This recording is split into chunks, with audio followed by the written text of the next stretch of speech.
So on this video we're going to continue with the ceiling insulation. Last time we did all the conventional panels. Now I've got to look at how I'm going to do the big curved forehead of the Ford Transit and a few other areas such as the fan, vent and the bathroom area, and get it all full taped up and hopefully we should complete the ceiling. So the reason I didn't insulate this area last time is I still had a few little bits to sort out. Because I'm going to put a Max Fan Deluxe here, I needed to make a frame for it. I'll show you how I made the frame when I actually install the fan itself. But that's 40 by 40 internally. That needs to be up there somewhere. I still need to decide exactly whereabouts I want this, because I've got to think about my solar panels and where they're going on the roof. And this is also the edge of my bathroom as well, so I've put a bit of timber in here. The minute it's just kind of press fit against the rafters. I'm just going to screw it in here. It doesn't need to be glued directly to the ceiling. I just need something to fix to when I start doing my sort of stud work for building the bathroom, and then just insulate either side of this.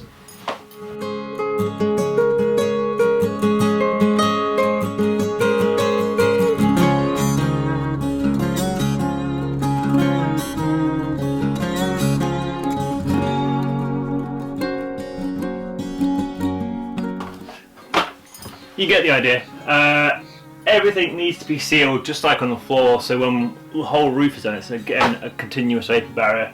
All the wood will be covered as well, the screw heads, everything. So the Ford Transit has quite the big angled forehead on it, and I mean that needs to get insulated. And I think the curve is a little bit too much for those insulation boards I'm using, so I'm going to have to figure out a different way of doing it. So same as last time. This didn't have any threaded holes, but had lots of pre-existing holes in it, so I put a few little threaded spreader plates and I've Sikaflexed them in, and at the minute I'm just waiting for these to cure, so then I'll be able to screw my batten directly to the front, same we had before.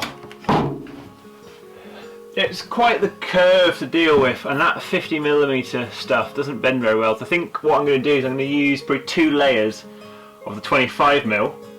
And have it just bend more gradually across 2 layers, probably about 5 or 6 different panels, and take that in place and have the batten keep it up. That should be a good solution to get it to fit around here, because I still want to use the PIR board because it's a really good insulator.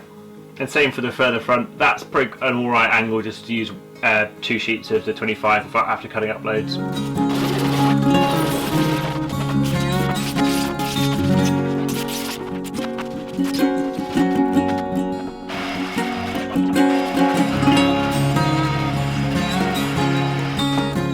See if we can get this to fit.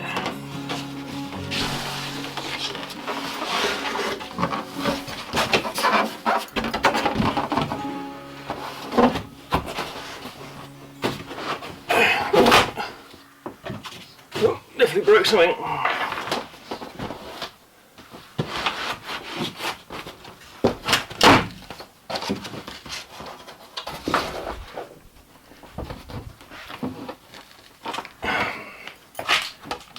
Yeah, I just don't think we're going to get this to crack, so I might put some relief marks in these, see if I can get it to bend on those instead.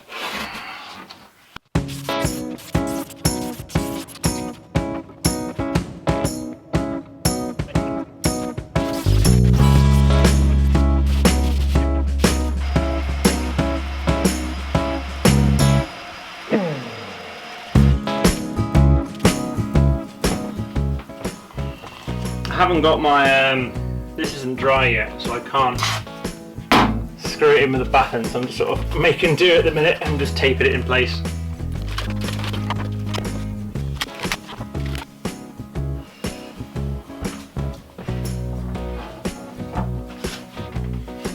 So I've made a little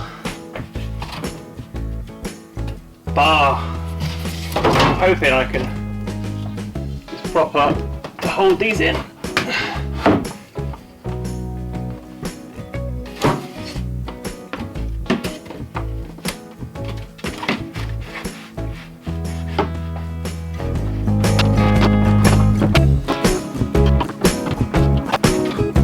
I think the idea is going to work. I just need to adjust the depth of this a little bit. Temp 2.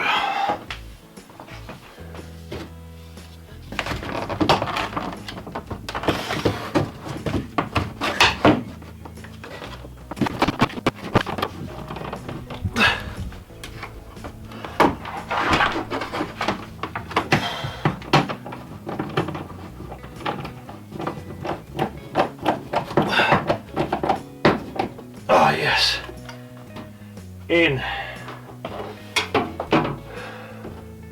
Right, it's making some horrible creaking noises.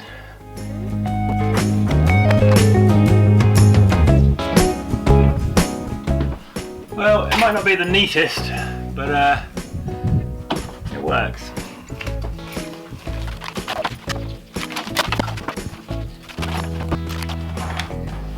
So what I'm hoping is the cladding can match this curve going around. We'll see.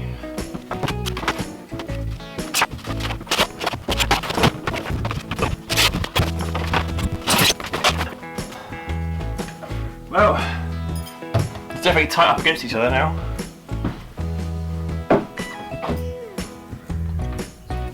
I mean, it's not the tidiest way of doing it. I have used a 50mm, I said I was going to use a 25mm originally. But it's pretty securely in there. Although it was brute force to make it work, it has worked. It's not going to be seen, and you know, it is still insulated. I could have spent a lot more time being finesse and cut some perfect angles, but to be honest, this is good enough for what I want. Right, time to seam it up.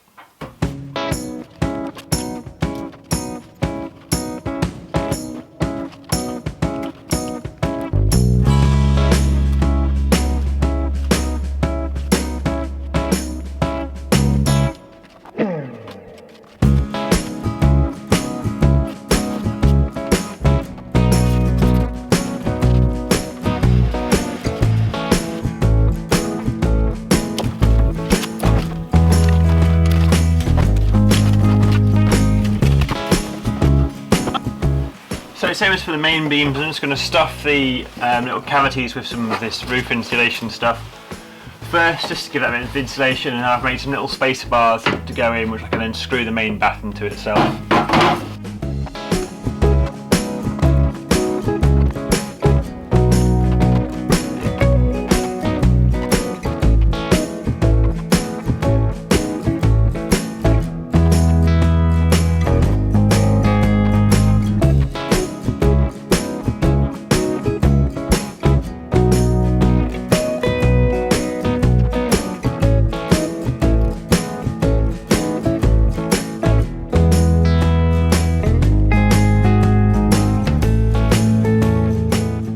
Right, time to get this batten mounted. I haven't got anyone assisting me today, so this might be rather difficult.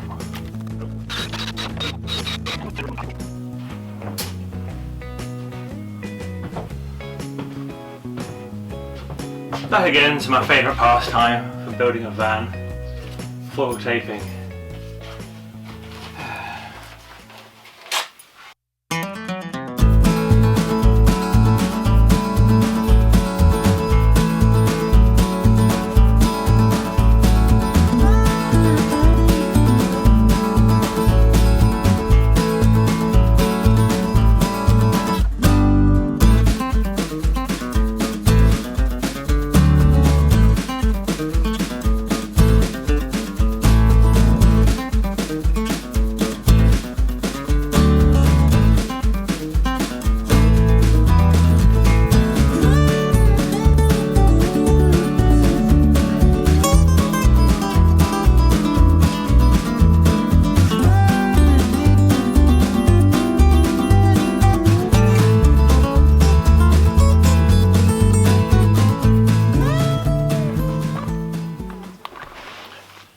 So that's it for this video, and we've got the vapour barrier, the insulation and all the battens sorted for the ceiling.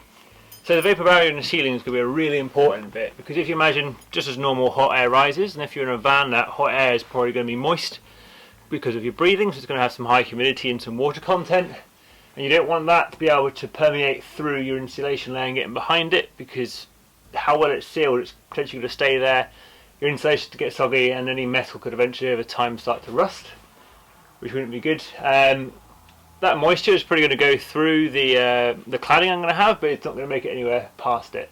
The highest point of the roof is where I'm going to put my vent as well, so naturally any sort of hot air will sort of leave through the vent in the roof. But that's it for this video, so thanks for watching, and feel free to subscribe, and I'll see you next time. Bye! that.